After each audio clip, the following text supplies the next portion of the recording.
How's it going, everybody? My name is Chad. With me, as usual, is Lousy Leonard. And this is the Nitty Gritty.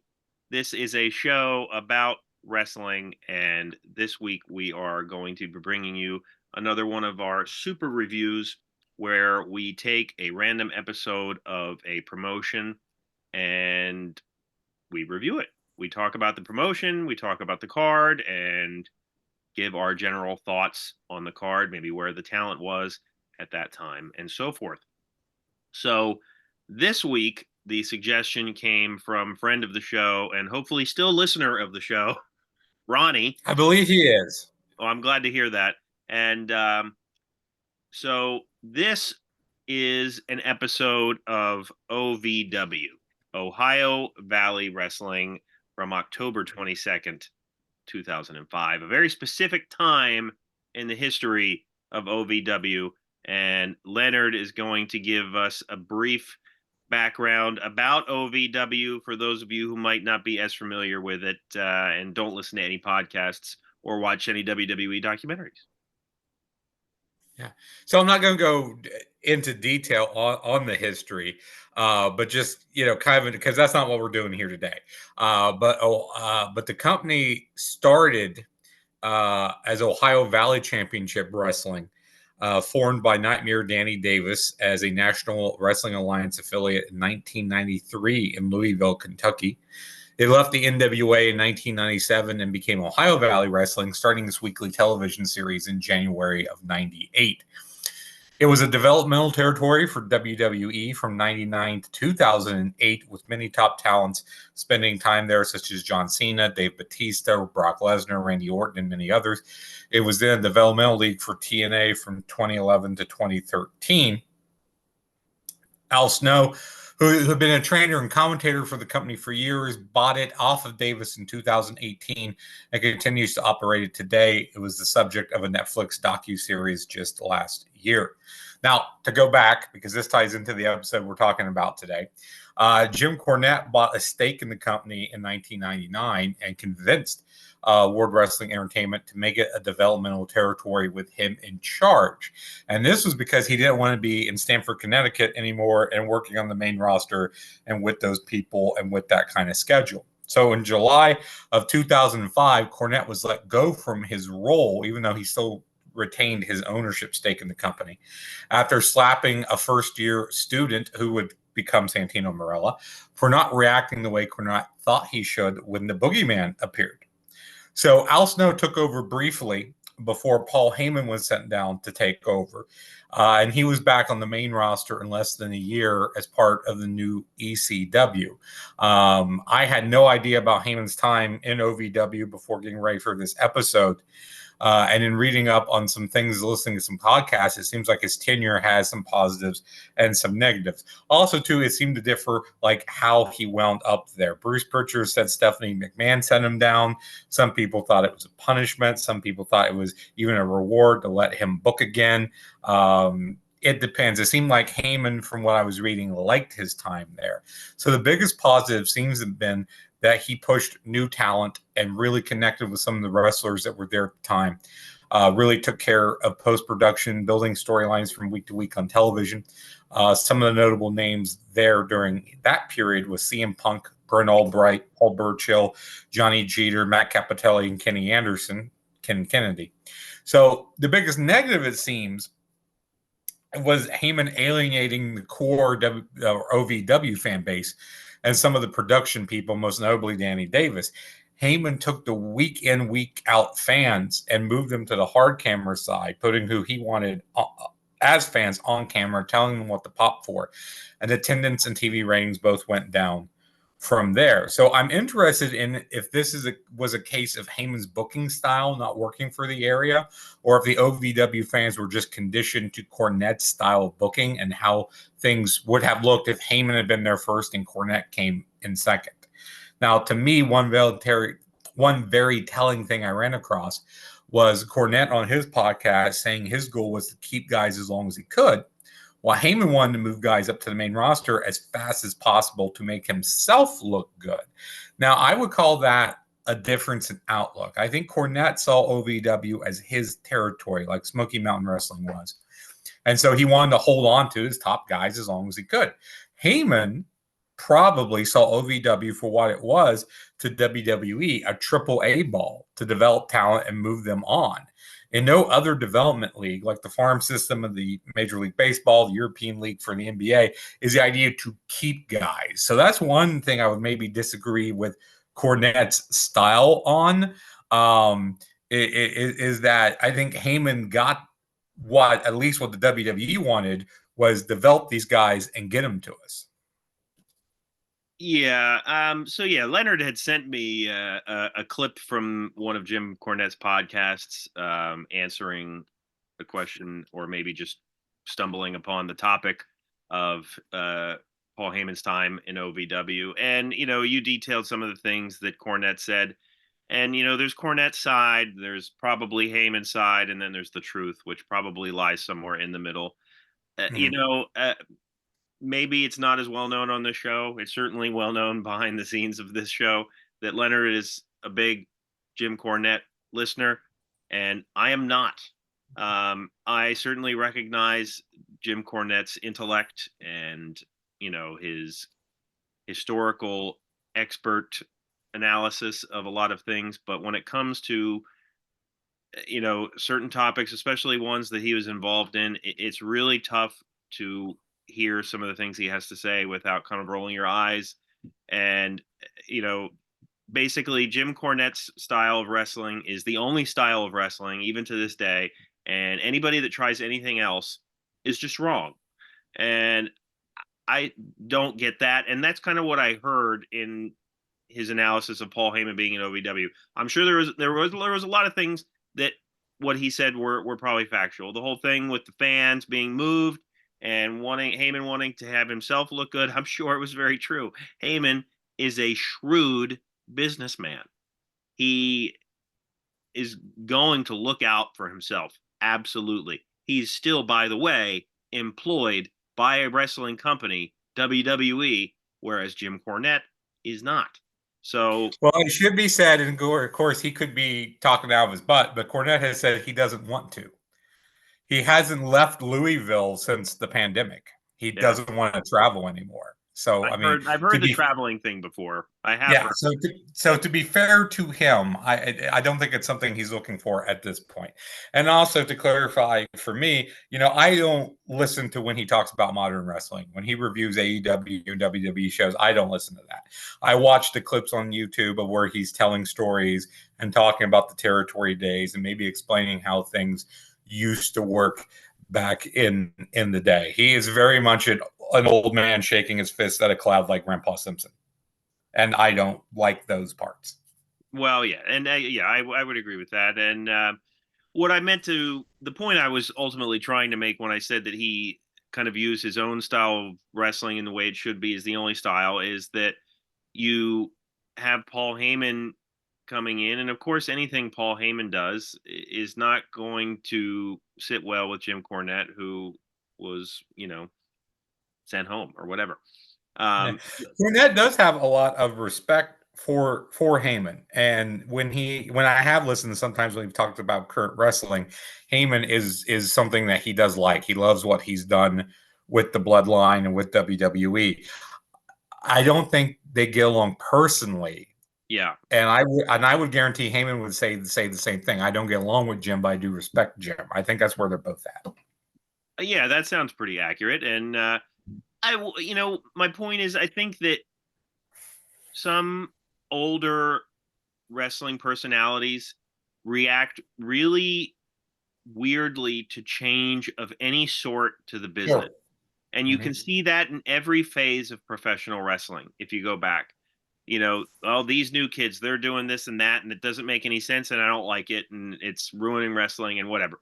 Like, that's not me impersonating Jim Cornette. That's just me impersonating an old. Hey, Lou Thez probably said that about Harley Race. Exactly. And, it's just, that's kind of how Cornette's clip comes across to me. But, he had, I guess a reason to be a little bitter. I mean, given the situation at the time, but, Paul Heyman's style is just a little bit different. And I wish I had had more time to go back and watch more of a top to bottom episode that Jim Cornette was a part of.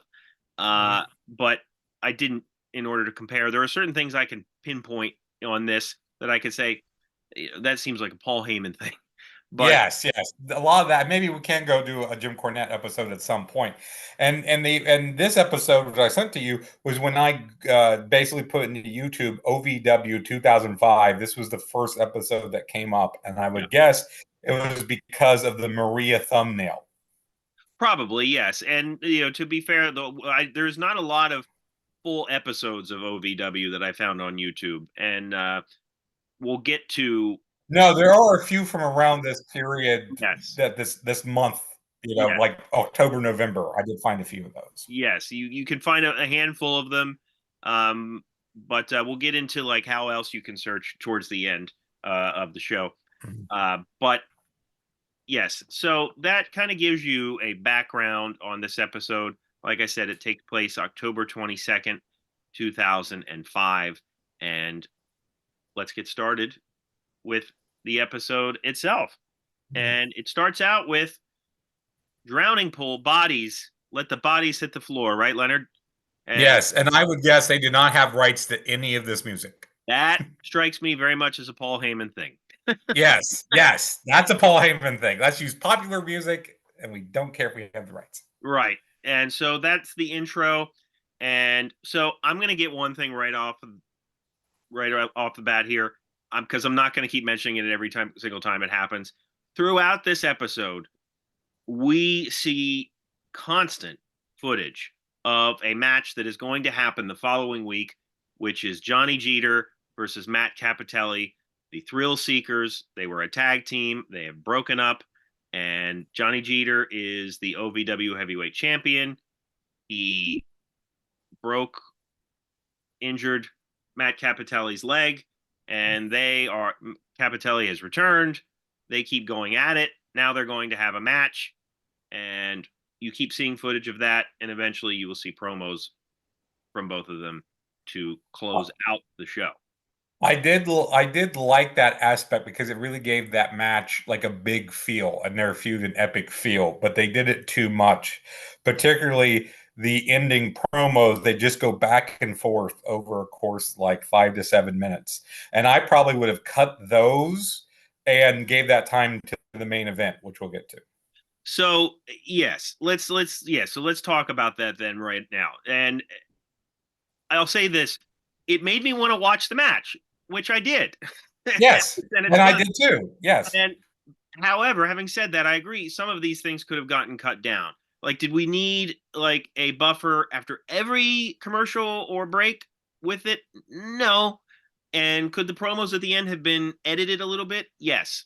If they had done those things, I still would have wanted to watch the match because they keep reminding about it to the point where you're like, well, gosh, I got to know what happens between these two guys. And Johnny Jeter, for what it's worth, would go on to be a evil cheerleader, right, Leonard? Yes, he was. Several of the guys who were in OVW around this period became part of the Spirit Squad.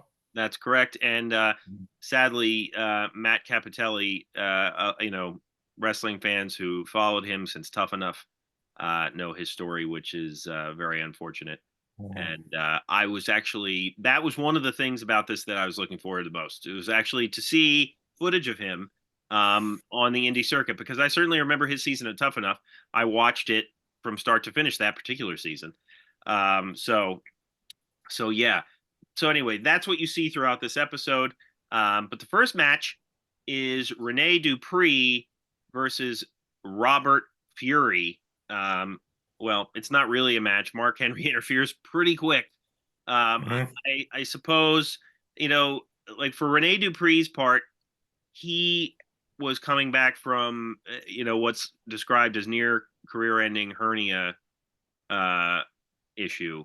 So he was training here in OVW to kind of get back on his feet. He had obviously already been on the main roster and was working to get back there. Mark Henry I meant to look it up, Leonard. I don't know if he was coming back from an injury or if this was a Big Show, you need to cut down on pounds thing. I want to say from what I remember, this was a you need to go away and learn a new hold and lose a little weight and sharpen it up a little bit, if memory serves. And I Right, could be wrong about which that. happened. And I will say this does feel like a Heyman thing, and the fact that it's a total bait and switch. Yeah, Here's a match. Oh no, it isn't. It's a beatdown. yeah. And yeah, so Robert Fury gets his you know what handed to him there. Mhm. And after this, we have a backstage segment, which caused me to do the most research for this show. Yes, I had no idea who most of the people were. I knew Maria, which took me a minute. I knew Mickie James when she showed up, and I think that was it. Yeah. So what we have here, before Maria comes into the picture, you stumble in on a conversation between two tag teams, and the Southern Tag Team champions are Chet Jablonski and Seth Skyfire. I believe I'm saying those names Oh correct. God.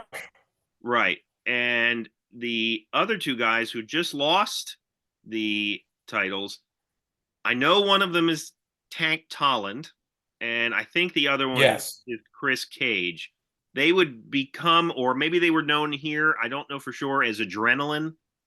Um, so they were, I believe that's the two tag teams you have discussing. And, you know, this is going to be a theme for me anyway throughout this episode.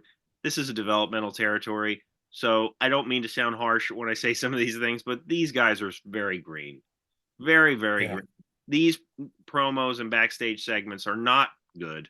They are hard to watch at times because these guys are really still coming into their own.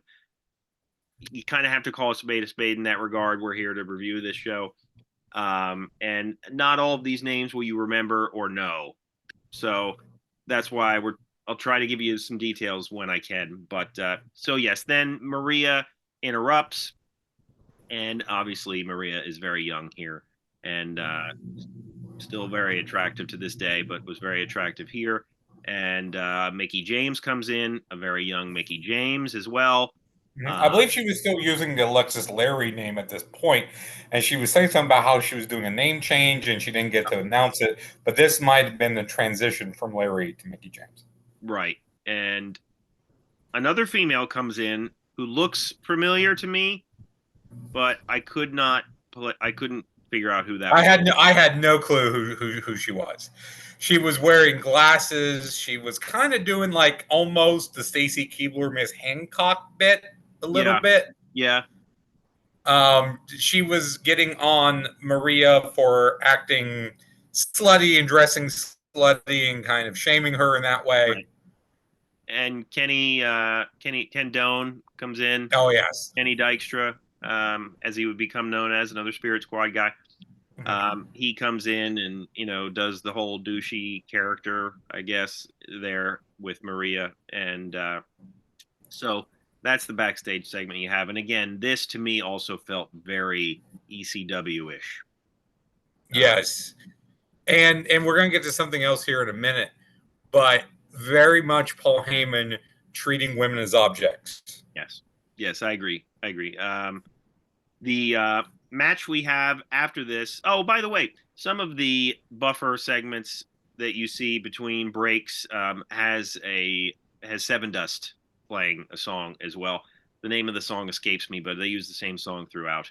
And the heavy metal influence, that we've seen from ECW, obviously. And so we have Chris Cage versus Jamie Noble with Aaron the Idol Stevens. Oh, before we get to this match, I forgot to talk about the commentators, which Yes. are Al Snow and Dean. I forget his last name. Yes, I do as well. I didn't write it down because I figured you would have it. Yeah, he has a great mustache. Great mustache. I didn't mind the commentary team here. I thought they did a good job. They had good chemistry. I think Al did a lot to sell a lot of what was going on. I agree with you on half. Dean, I didn't mind. I thought he was fine.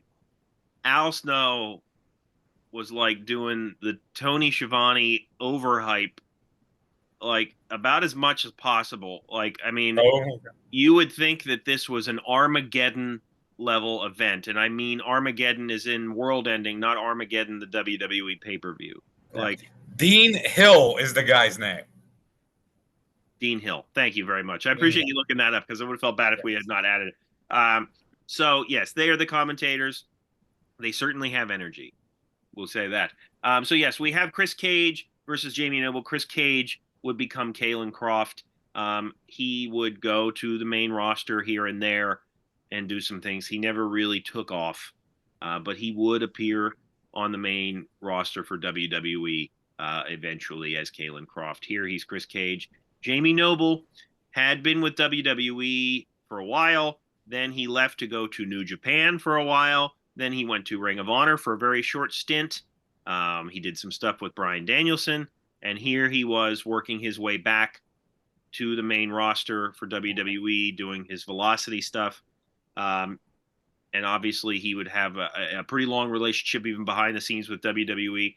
We've talked about Jamie Noble here in the past. I like Jamie Noble a lot. This match was solid, average but solid. I like watching Jamie Noble in the ring, and I thought that even though there was a tremendous size difference here, as there is usually when Jamie Noble is in the ring, I thought that this was a pretty competitive match. Jamie Noble still playing like the redneck character. He's like pausing to like go over and kiss some of Aaron Stevens, lackeys, for lack of a better word, and Yeah, who were Shelly Martinez and Beth Phoenix? That's right. That's right. And Aaron Stevens, I don't know if I didn't mention, is obviously Damian Sandow, and Yes. one of the most lost opportunities that WWE ever had, in my Sure. opinion. Because if there was a guy that made the most of his complete shit, it was Damian Sandow. So Yeah, and uh, I saw him probably not too long after this at a WWE house show in West Virginia, and he was wrestling as Idol Stevens. okay, there you And go. I remember that time, me and a good friend of the show, Dan, we were like, "This guy's actually pretty good." Like we hadn't seen him before. I forget who he was against, but we actually really liked him. And as far as this match goes, yeah, I thought it was pretty good. But you had the shenanigans of Stevens and the girls sitting on the announce table and Yeah, just kind of detracting from everything that was happening in the match. But the match I thought was pretty good. Noble looked really crisp. Cage would get the win, which makes sense since he had the beef with Stevens and how that went, and he won with a super bomb that I thought looked pretty good. Snow called it a top rope sunset flip, but it was more of a super power bomb, I think. yeah, yeah, absolutely. So yes, that match, concludes, and I thought that Jamie Noble made Chris Cage look pretty good. So the match after this begins, with promos between CM Punk and Doug Basham, and it evolves into a it looks like a 3-on 2 match. Yeah, so Elijah Burke comes out as well. Brent Albright was already in the ring. So Burke and Albright go up against Basham Punk and Basham's assistant Miles, who I'm not sure if Miles was ever anybody. So I'm glad you mentioned that, Leonard, because All right. I'm Miles Green, also known now, I guess, as Mo Green, was Lamont with Ernest the Cat Miller. Oh, Lamont. Okay, yes. Yes. Yeah, I looked that up right before we got online here, Leonard. And so Doug Basham obviously would go on to be with the Basham Brothers tag team. Elijah Burke is the Pope, who would be most famous in TNA, obviously. And Brent Albright would go on to become Gunner Scott in WWE, which Yeah, that didn't last long. And it's a shame because I haven't seen a lot of Albright, but I had always heard he was very underrated and he never really got a chance. And we don't see a whole lot here, but I liked what I did see of the match that we get to. The segment between Punk and Albright, I thought by far was the best part. Yeah, and also I forgot to add, CM Punk at this stage of his career was coming out to the AFI song that he, would do once when he was in AEW, with the X's all over his gear and stuff like that. And there's not much. Obviously, you could tell briefly on the mic that CM Punk is very good and comfortable on the mic. Like you can't, I don't think anybody looking at this footage would be like, oh my gosh, he's going to be fantastic. But like you could tell he's comfortable on the mic, and you know he's decent in the ring. This is like a weird handicap tag type situation, so there's not much for these guys to do. Doug Basham looked pretty good. Leonard, I think this class of OVW, regardless of who is booking, I think suffered from the fact that right before it was the ruthless aggression class, and you Yeah, had these you giant never want to be the you never want to be the guy that follows the guy. right, like you had these giant guys, Batista and Brock Lesnar and third generation star Randy Orton and John Cena, like these, Shelton Benjamin, I think, was yeah, there, and yeah, and I a lot of mean, these just guys tend to run together. They all kind of have the same skill set and same level of talent on the mic, and it's hard for some of these guys to stand out, which is why CM Punk did stand out, and which is why yeah. if Heyman did rush him to the main roster, he did so because Punk He was, knew he was ready. Yes, yeah, definitely so. And Heyman and Punk became lifelong friends because yeah, of this. Punk is a Heyman guy. yeah, So yeah, I think it's very clear to see because that's watching this, there were a lot of these guys that go, oh, he would eventually go on. And again, it's like it feels like an alpha, not alpha, but like a beta test for him. This is the yeah, 1.0 version of the guy. Punk, even from here, was Punk. He yeah. was ready to go. Yes, absolutely. And obviously he had been living on the Indies for a while. Mhm. So yeah, so this match was what it was, quality wise. Yeah, it was basically two tag partners that don't get along in order to promote the feud between Punk and Basham. Basham walks on Punk and Albright fight in the outside while Burke beats Miles inside the ring. So, kind of standard for so one thing I will say that Heyman kind of does well here is that you seem to have three or four guys at any one time kind of having beef with each other. Like you had the triangle of Noble and Stevens, and with Cage, and here you've got Albright having beef with Punk, who has beef with Basham, who has beef with Burke, and yeah, right. No, that's absolutely true. There's all the storylines seem to be, aside from the main event with that following week, seem to be given a lot of yeah. weight. The main event of this particular show is Bobby Lashley versus Dean Visk. Now, we know who Bobby Lashley is. Dean Visk would also be known as Dean the Dream Jablonski. And his main claim to fame on the main roster of WWE was he did the Kurt Angle challenge. Where, Okay, I like the cooler nickname he has here a lot better. yeah, and here's the thing: the Kurt Angle challenge already had taken place by the time this episode aired, in 2004 to be exact, and Mhm. he here looks like he's been in the gym, if you know what I mean. I mean, he looks, like veins popping, like he Yeah. looks crazy here. Like, so make of that what you will, but he looks Mhm. much different in 2005 than he did when he made an appearance on WWE. So, Yeah, we won't guess as to what the reasons for that might be, but definitely him and the Lashley look awesome together in the ring yeah, because of the size. This started out as what could have been a kind of a promising power brawl type of match, Lashley gets the win pretty quickly here over Visk. I was kind of disappointed by that. Believe it or Yeah. not, I wanted to see this go a little bit longer.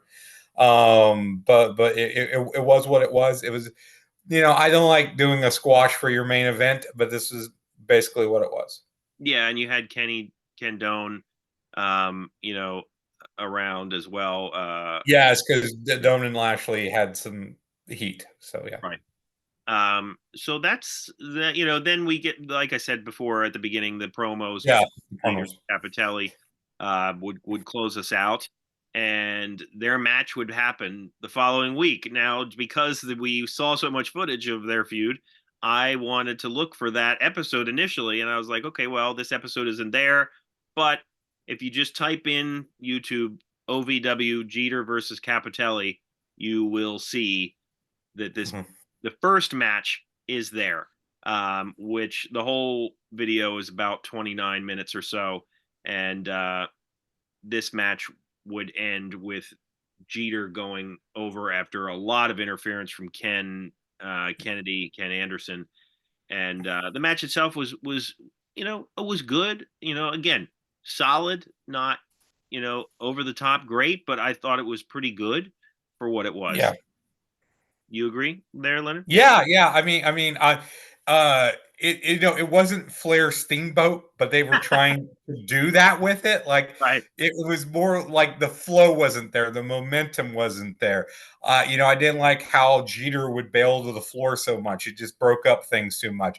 I Yeah. liked the work on the leg, but Yeah. it was almost not so much as organic as it was. Oh, we should do a leg spot here, that Yeah. kind of mentality. It was because these guys, again, the difference between dudes who had only been in the business a couple years, as opposed to, say, like I just said, Flair Steamboat, who had already were veterans of 10, 15 years when they had their series in '89.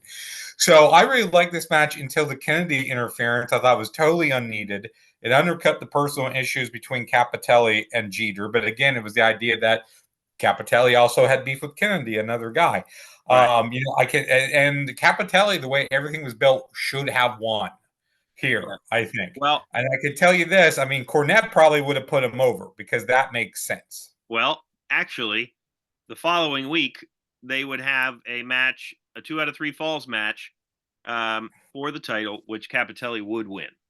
Okay. That Well, match, I mean, that's good, but I could still, not here find. in this, viewing this as its own thing, Yeah. it feels like Capitelli should have won here. But No, again, I it's like agree. but again, but Heyman, and again, this is I think a positive Heyman's booking. He looks ahead, so he was like, Yeah. well, let's do this here, and then see if we can't come back bigger next week.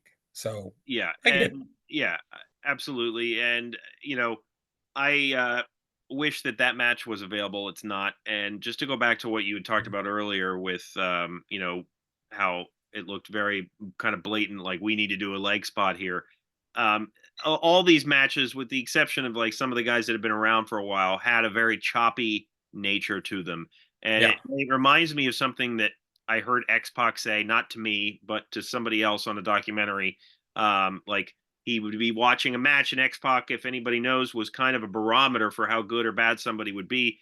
And he would say, hey, look, he's like, look, you can see this guy knows how to do all the moves, but it's the stuff in between the moves that he doesn't know how to do yet.